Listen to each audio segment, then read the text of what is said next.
প্রতিদিন সকালবেলা পাখির বাসা থেকে দেখবেন পাখিগুলো খালি পেটে বের হয়ে যায়। আপনাদের এই এলাকায় পাখির বাসা আছে? কি পাখির বাসা আছে? হ্যাঁ, সব পাখি আছে। তো সকালবেলা দেখবেন পাখির বাসা থেকে পাখিগুলো খালি পেটে বের হয়ে যায়।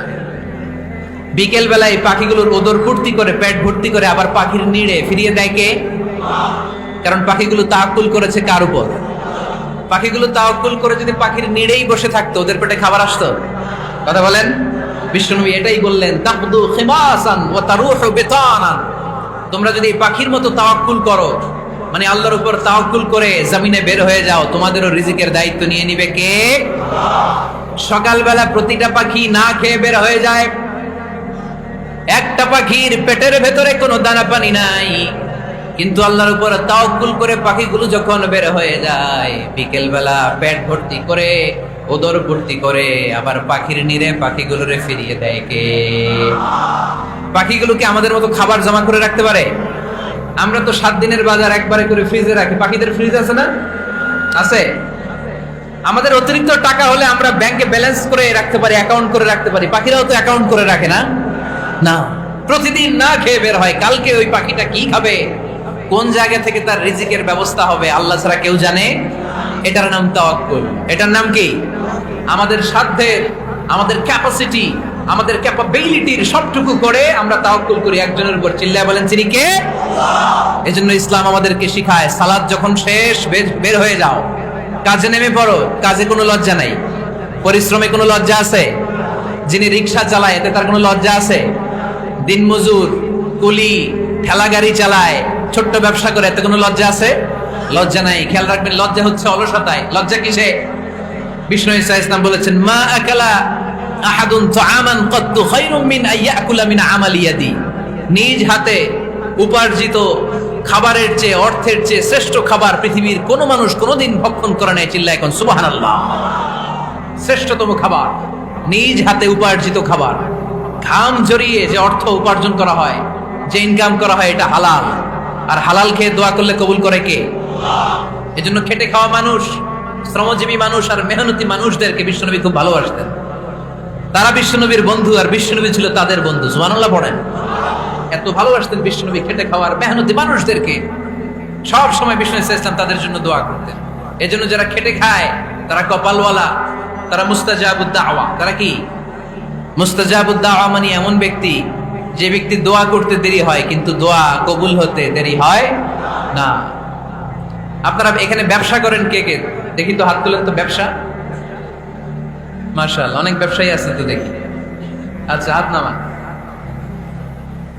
চাকরি করেন কে কে? চাকরি, চাকরিও তো অনেক করে দেখি। হাত নামান। প্রবাসী, ছুটিতে দেশে আসছেন। হুজুর আমি আছি কই? আপনি দেখতে আসছেন? মাশাআল্লাহ। কোন দেশে থাকেন? সৌদি আরব। আলহামদুলিল্লাহ। সৌদিতে ভাল লাগে নাকি সৌদি স্বপ্নের দেশ, খাটতে খাটতে জীবন শেষ? ইনশাআল্লাহ। আচ্ছা, ইউনিভার্সিটির স্টুডেন্ট আছো কারা কারা দেখি?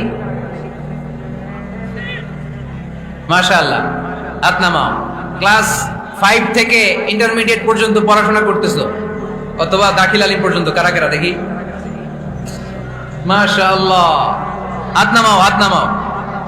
একবারও যারা হাত তোলেন না, এবার তারা হাত তোলেন। আন্নারা কি করেন? হ্যাঁ, বেকার।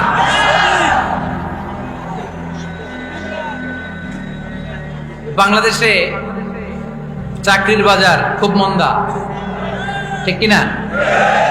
বাংলাদেশ ইন্ডিয়াতে চাকরি পেতে অনেক কষ্ট। সামান্য একটা পদের জন্য যেখানে চেয়েছে ক্লাস 8 পাস, এখানে ডবল মাস্টার ডিগ্রি অ্যাপ্লাই করছে কয়েক লক্ষ। এজন্য আমাদেরকে উদ্যোক্তা হতে হবে। You have to be the entrepreneur. আমাদের উদ্যোক্তা দরকার, বেশি বেশি নতুন নতুন উদ্যোক্তা। নিজেই এমন আইডিয়া নিয়ে আসবে, যে আইডিয়া বিক্রি করে, দুর্দান্ত আইডিয়া দিয়ে তুমি পুরো দেশ কাঁপিয়ে দিতে পারো। পারা যাবে না লক্ষ্মীপুরের ছেলেরা? আইডিয়ার অনেক দাম। You have to generate new ideas. নতুন নতুন আইডিয়া এনে মানুষ গোটা বিশ্বকে তাক লাগিয়ে দিচ্ছে।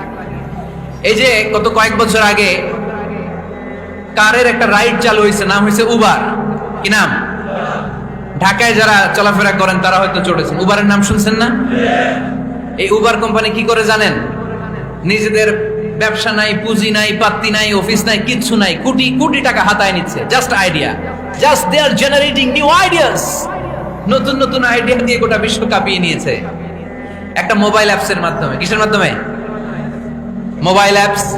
একটা কোম্পানি খুলেছে, গোটা বিশ্বের সব প্রাইভেট কারওয়ালারা ওইখানে রেজিস্ট্রেশন করে আপনি মোবাইলে কোথায় যাবেন, কোত্থেকে যাবেন লিখবেন, গাড়ি আপনার বাড়ির সামনে এসে হাজির।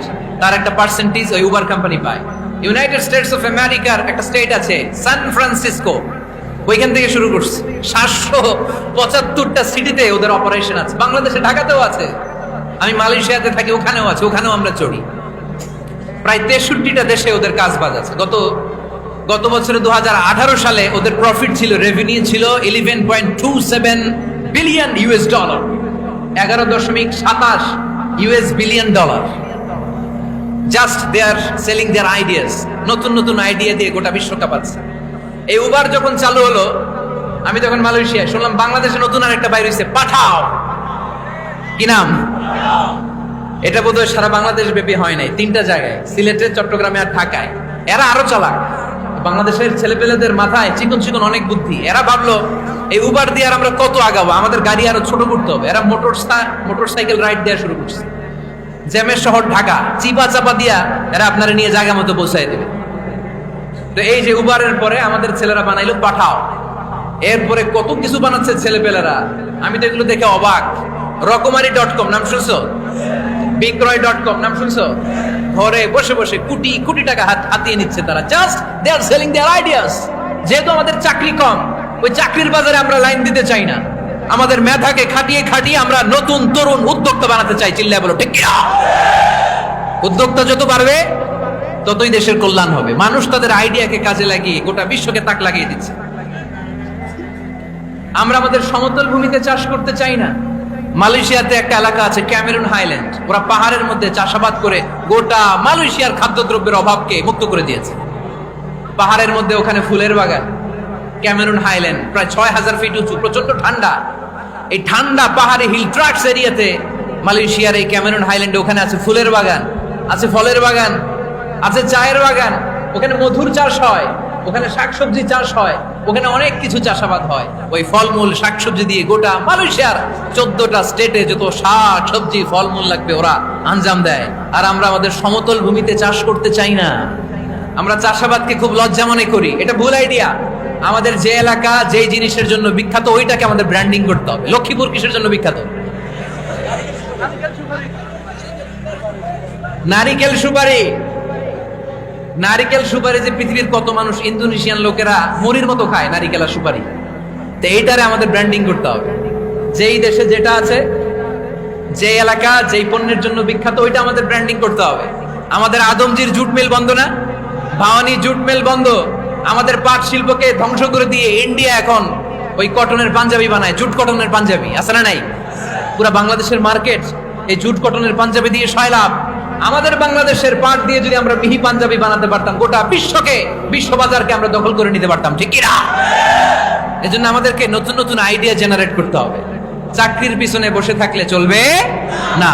আর আজান যদি হয়ে যায় ছুটে যাব মসজিদে, আর নামাজ শেষ হলে আমরা আমাদের কাজের দিকে চলে যাব। চিল্লায় বলেন ঠিক কিনা? যেটাই করবো আমরা ভালোভাবে করবো। আল্লাহ বলেছেন লিয়াবলুয়াকুম আইয়ুকুম আহসানু আমালা। লক্ষ্মীপুরের ভাইয়েরা আওয়াজ করে উত্তর দেন, আওয়াজ করে উত্তর দিতে হবে। জান্নাতে যেতে হলে 100তে কত নাম্বার পেতে হবে? হ্যাঁ, হয় নাই 51। কি নাম তোমার? হ্যাঁ, ফরহাদ। জান্নাতে যেতে হলে 100তে আমার দরকার 51। 100তে কত লাগবে? ফাআম্মা মান সাকুলাত মাওয়াজিনুহু ফাহুয়া ফি আইশাতির রাদিয়া। সেদিন মিজানের পাল্লা যার ভারী হয়ে যাবে সে আনন্দ উৎসবে থাকবে। তো মিজানের পাল্লা ভারী হওয়ার জন্য 100তে আমার কত পাওয়া লাগবে? কত পাওয়া লাগবে? 51 পেলেই হয়ে যাবে। এজন্য আল্লাহ বলছেন লিয়াবলুয়াকুম আইয়ুকুম আহসানু আমালা। যেটাই করবে ভালোভাবে করবে। আল্লাহ এটা পরীক্ষা করতে চান যে আমরা ভালোভাবে কে কতটুকু আমল করেছি। যারা আরবি বুঝেন, আলেম ওলামা, আপনারা জানেন এখানে আল্লাহ বলেননি লিয়াবলুয়াকুম আইয়ুকুম আকসারু আমালা। আল্লাহ এটা দেখতে চান যে তোমাদের মধ্যে থেকে কে বেশি আমল করে। এটা বলছে আল্লাহ? বলে নাই। আল্লাহ বলেছে লিয়াবলুয়াকুম আইয়ুকুম আহসানু আমালা, যে ভালো করে করে। এজন্য আমরা যাই করি না কেন কি করে করব? আওয়াজ করে বলতে হবে, কেমন করে করব?